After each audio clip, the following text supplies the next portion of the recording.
नमस्कार साथियों, हंस वाहिनी के YouTube चैनल पर आप सभी लोगों का हार्दिक स्वागत है। सभी लोगों को, सभी मेरे प्यारे राजस्थान वासियों को और देशवासियों को अक्षय तृतीया की हार्दिक शुभकामनाएं। मोकड़ी मोकड़ी शुभकामनाएं सा आपारे अक्षय तृतीया त्योहार रे माथे आपने थाने घणी घणी खमा घणी हुकम। और अब आपा कहीं कराला, आज एक बात रो परिचय कराला, और वो कहीं है अक्षय तृतीया त्योहार रे आपा क्यों मनाई जेवे, अरे इन्हें क्यों मनावाला और कई कारण इन्हें जुड़ियोड़ो है। और बीकानेर रो गढ़ बीकाणो और बीकानेर रो जो क्षेत्र है वो किया जुड़ियो एरे साथे। तो बात कराला आपा किरी बीकानेरी और अक्षय तृतीयारी यानी आखा तीजरी। सबसे पहले अपन बात करेंगे किसकी, अक्षय तृतीया की।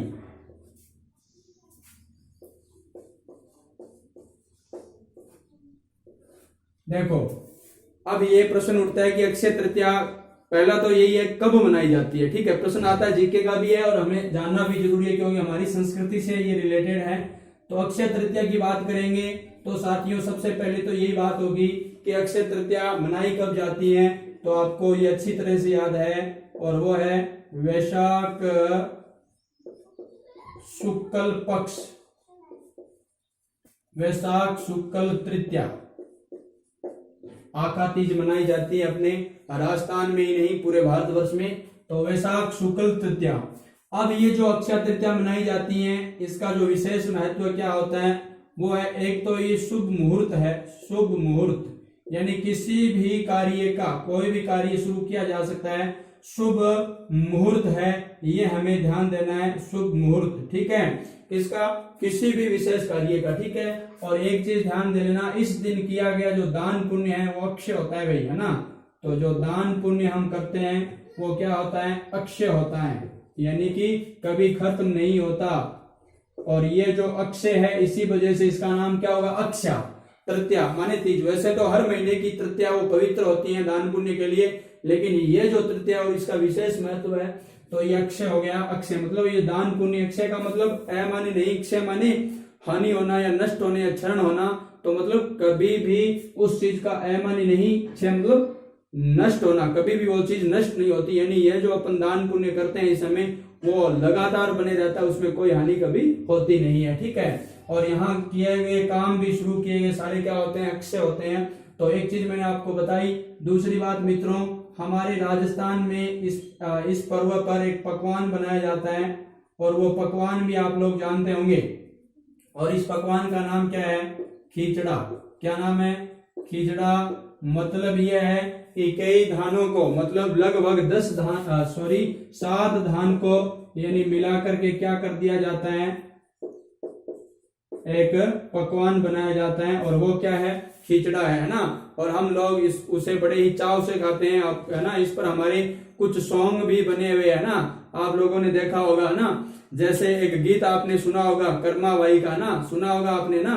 देखो उसके बोल इस प्रकार है, थाली भर के लाई रे खिचड़ो, ऊपर घी की बाट की, जिमो मारा श्याम धनी, जिमावे बेटी जाट की, जिमावे बेटी जाट की। कितो प्यारो सॉन्ग है रे, कितो अच्छो है नी। तो इन प्रकार रे सॉन्ग हमारी राजस्थानी धरारू जुड़ेड़ा है। तो मित्रों मैंने आपको बताया अक्षय तृतीया है ये, इसका इस प्रकार का महत्व है। और एक ये भी ध्यान दे लेना, इस दिन क्या होता है, अबूझ सावा होता है। अबूझ सावे का मतलब हो गया, यानी ये जो सावा होता है ये, इसके लिए मुहूर्त निकलवाना नहीं पड़ता, ये तो खुद अपने आप में क्या होता है, मुहूर्त होता है। और आज मैं आप लोगों को ये भी बता देता हूं कि ये जो अक्षय तृतीया है मतलब कल भी मनाई गई थी और आज भी है। इसके पीछे क्या कारण है, इसके पीछे ये कारण है कि ये जो तिथि होती है इसकी जो शुरुआत है वो अपनी तारीख के अनुसार नहीं होती, ये पहले दिन कई बार शुरू हो जाती है। जैसे कल है ना 12 बजे से ये अपने मतलब आज की तिथि मतलब तृतीया यानी वैशाख शुक्ल तृतीया कल 12 बजे से शुरू हो गई थी और आज 12 बजे क्या हो जाएगी, खत्म हो जाएगी 12 बजे के आसपास। तो इसका मतलब अक्षय तृतीया के दोनों ही दिनों में अक्षय तृतीया हो गई। इसलिए हम कल शाम को भी खिचड़ा बनाया था, आज सुबह भी बना रहे हैं ना, दोनों तरीके से दोनों दिनों में मनाते हैं। तो ये आप लोग ध्यान दे लेना, ठीक है। और अपन ये बात सारी कर चुके हैं अक्षय तृतीया के बारे में। अब बीकानेर से इसका क्या संबंध है, बीकानेर जो दुर्ग है बीकानेर, उससे इसका क्या संबंध है? सीधा संबंध साथियों है। बीकानेर का क्या है इस दिन? स्थापना दिवस। बीकानेर का क्या है? स्थापना दिवस इस दिन मनाया जाता है। तो आप लोगों को ध्यान देना है। और इस बार है ना, इस वर्ष बीकानेर का कौन सा स्थापना दिवस है वो आपको याद रख लेना है। 533वां स्थापना दिवस इस बार मनाया जा रहा है। मतलब उतने जोश और उमंग से तो नहीं है, लेकिन लोग घरों में बैठे ही मना रहे हैं इसको।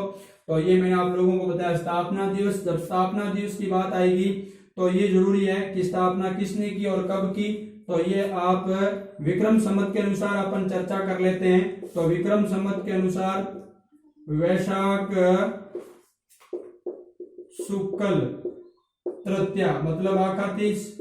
वैशाख शुक्ल तृतीया मतलब क्या हो गया? आखातीज। वैशाख शुक्ल तृतीया मतलब आखातीज। तो वैशाख शुक्ल तृतीया के दिन, और ये संवत की बात करेंगे अपन तो वो हो जाएगा अपने 1545। संवत कौन से है? 1545 विक्रम संवत। 1545 से विक्रम संवत को बीकानेर की स्थापना किसके द्वारा की जाती है? राव बीका के द्वारा। राव बीका के द्वारा, जोधा के पुत्र है राव बीका द्वारा ये क्या की जाती है? स्थापना। इस अवसर पर क्या होता है? राव बीका के द्वारा है ना, यहाँ पर पतंग उड़ा करके नगर वासियों को, मतलब ग्राम वास, पहले छोटा सा था राती टेकरी, आप लोगों को याद होगा ना, बीका जी की टेकरी राती घाटी वहां पर। तो वहां एक संदेश दिया जाता लोगों को, क्या उड़ा करके? पतंग उड़ा करके। क्या उड़ा करके? पतंग उड़ा करके। और ये ध्यान दे लेना, उस समय जो बीका द्वारा पतंग उड़ाई गई थी, वो जो पतंग है ना, उसकी जो डोरी थी वो लकड़ी मतलब डोरी थी नहीं, लकड़ी की थी। तो 8 गज लकड़ी थी वो। कितनी थी? 8 गज लकड़ी। 8 गज लकड़ी के पतंग बांध करके उड़ाई गई थी। लकड़ी के पतंग बांध कर ना, कुछ अनछुई पहलू भी मैं आप लोगों को बता रहा हूँ। पतंग उड़ाई गई। और अब देखो इसी को अनुकरण करते हुए लोग अब भी बीकानेर में क्या करते हैं साथियों?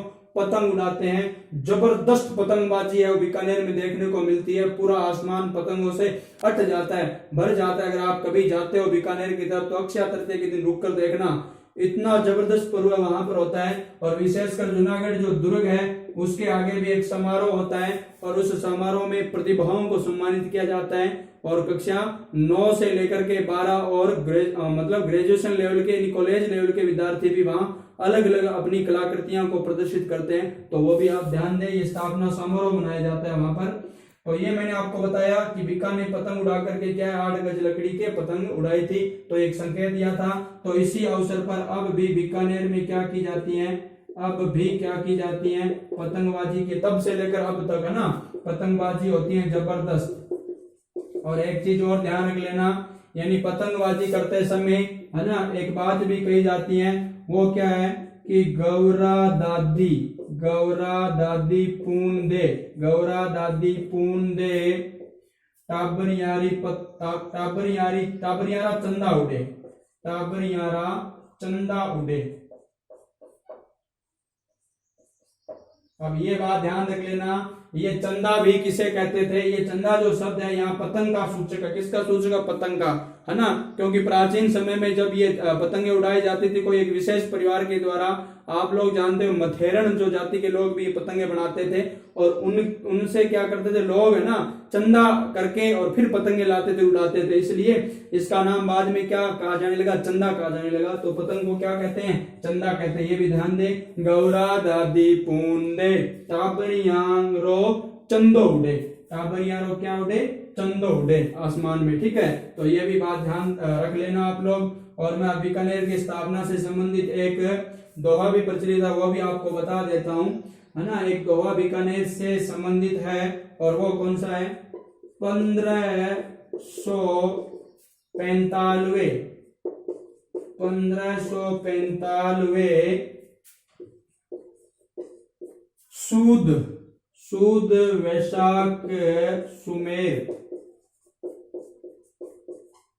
सूद वैशाख सुमेर थावर ऊपर थरपीजे थर्पीजो बीका बीकानेर, बीको बीकानेर, तो यह भी मिलता है। तो ये आप लोग दोहा भी याद कर लें, 1595 और थावर ऊपर थर्पीजो बीका बीकानेर, ये दोहा मिलता है। इसी दोहे के आधार पर यही विक्रम संवत निकाला। 1595 का मतलब यहाँ 45 है, ये हमने अभी लिख लिया 1545 विक्रम संवत। अब मैं यहाँ एक चीज और बता देता हूँ, अगर सन की बात करें तो 3 अप्रैल साथियों 1488 ईस्वी में हो जाएगा बीकानेर की स्थापना।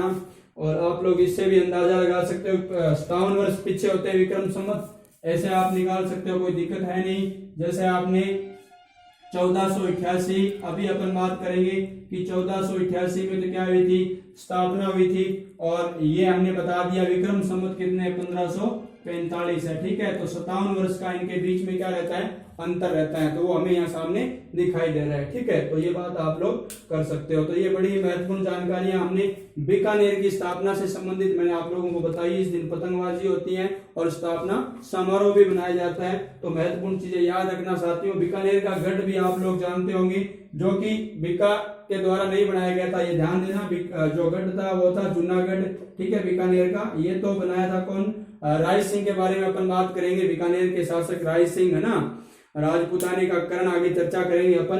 तो ये जो राय सिंह है वह बनाता है बीकानेर का गढ़ जूनागढ़ है ना, और उसको अधगढ़ कहा जाता है। क्या कहा जाता है, अधगढ़ है ना, प्रचलित है ना कि गढ़ दिल्ली गढ़ आगरा, गढ़ दिल्ली गढ़ आगरा अधगढ़ बीकानेर, भलो चिनायो भाटियां सिरे जैसलमेर है ना। तो जैसलमेर वाला जो गढ़ है वो थोड़ा सिर यानी श्रोमणी माना जाता है। और अधगढ़ है ना, वैसे बात की है कि गढ़ दिल्ली गढ़ आगरा अधगढ़ बीकानेर, तो बीकानेर वाला जूनागढ़ है उसको अर्धगढ़ माना जाता है, ठीक है। तो महत्वपूर्ण बात मैंने आप लोगों को बताई है। एक बार पुनः सभी विद्यार्थियों को अक्षय तृतीया की यानी आखा तीज की मोकली धन्यवाद सा, मोकली शुभकामनाएं सा। इन साथे में मेरे आज रहे वचना ने अठे ही संपूर्ण करूं सा। धन्यवाद सा।